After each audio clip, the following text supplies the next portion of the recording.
Hey everyone, welcome back to my channel. Today I'm going to be sharing with you guys how we did our kitchen backsplash all on our own.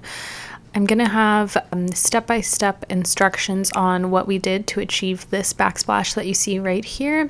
So first of all, we started off by installing a plank to the wall. This just helps the tiles have something to rest on in the area behind your stove. Next, I covered all of my countertops with garbage bags. You can use a tarp for this as well, but I figured this was just a bit easier because when you're done, you can just roll it up and throw it all out. So using some painter's tape, I just secured the garbage bag to our countertop, and I did this all the way around.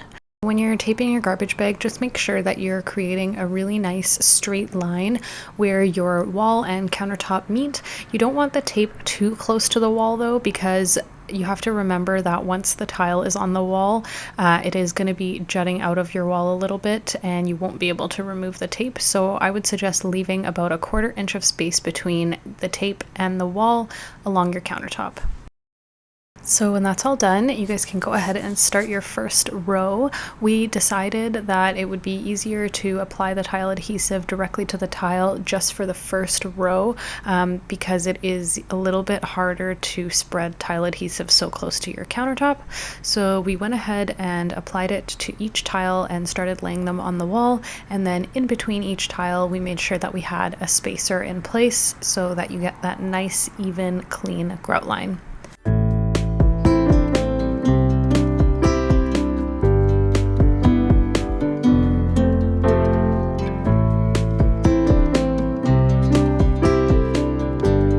Okay, so now that you're done your first row, to start on your second row, make sure that you start with half a tile if you want that staggered look.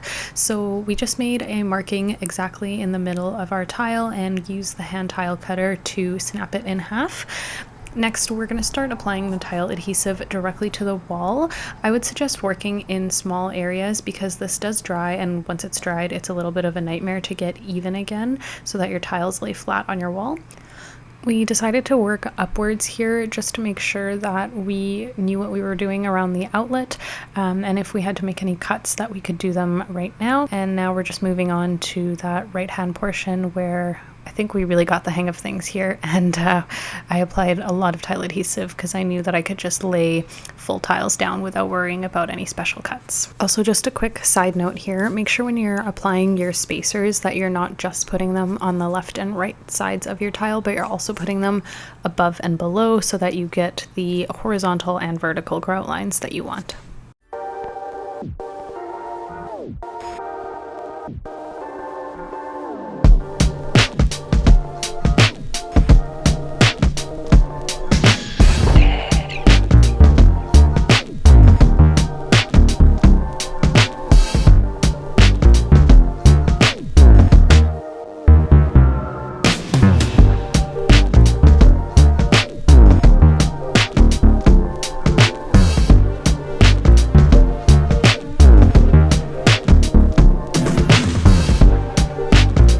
Another suggestion that I have, just what we learned from trial and error, was that when you're cutting your half pieces to get your staggered look, I would suggest putting the edge that you've cut against your wall or your corner, and then having the professional edge that's already been cut to be in the middle, if that makes any sense.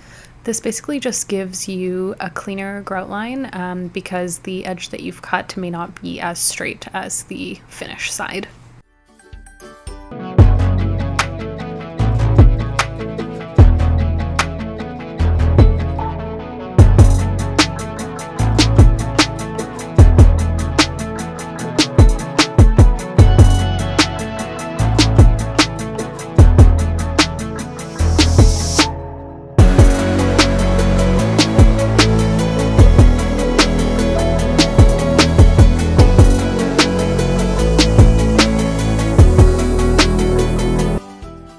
Alright, so this is what we've done so far. We've gone around our outlets, and as high up as we can go, that gap at the top there under our cabinet, we are going to have to go take some tiles to be cut professionally lengthwise, because you can't cut in that direction with a hand tile cutter. It just cracks the tile.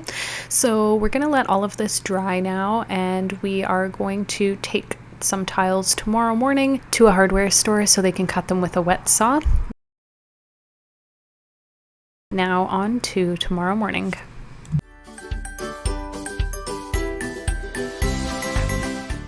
Alright, so the next morning we just prepared all of our tiles that needed to be cut with a wet saw.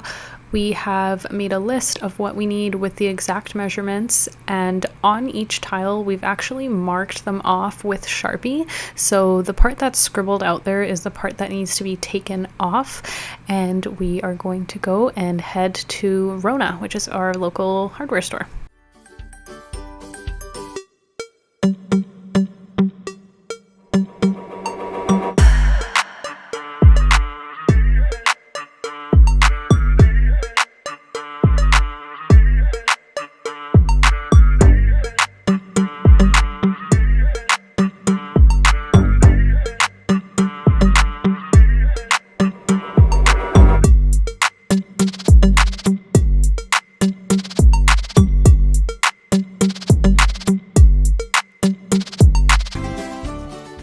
Most local hardware stores will have a wet saw, and they usually charge a small fee to cut each tile. I think Rona charged us about 25 cents per tile, so we just brought them all in there and got to take them home perfectly cut.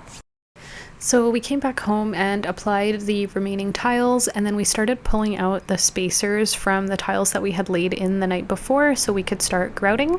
I brought this grouting bag that was recommended to me by the guy at Rona, and he said that this is a lot less messy, and it's kind of like icing a cake, I guess. So I filled up the bag with grout and just started squeezing it out into the grout line. I actually did like this a lot. I've never done grouting the other way where you spread it along the tiles and then rub it off with a sponge, but I did find this to be not very messy, and it's kind of the same concept. Once you have the grout in the lines, you simply use a sponge to press in the grout and make sure that you've filled in all the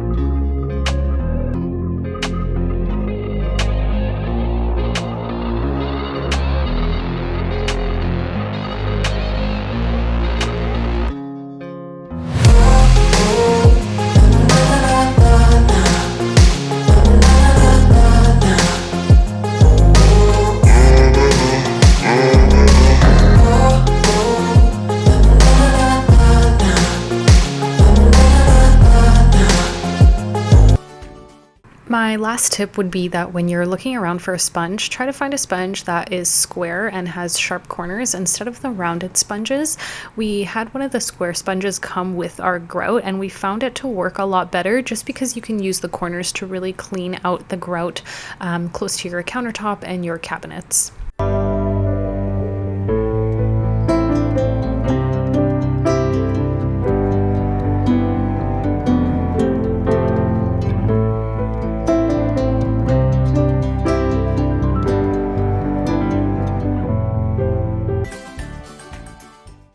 Alright guys, that's pretty much it. Once we were done this, we just let it dry, and then we decided to put some caulking just to seal the tile to our countertop. No one really recommended us to do this, but we just figured we wanted to have a nice watertight seal, and it ended up looking great. I hope you guys enjoyed. Please like this video if you learned something, and comment down below if you guys tried this yourselves. And if you want to see more videos like this, please subscribe. I will see you guys in the next one. Bye!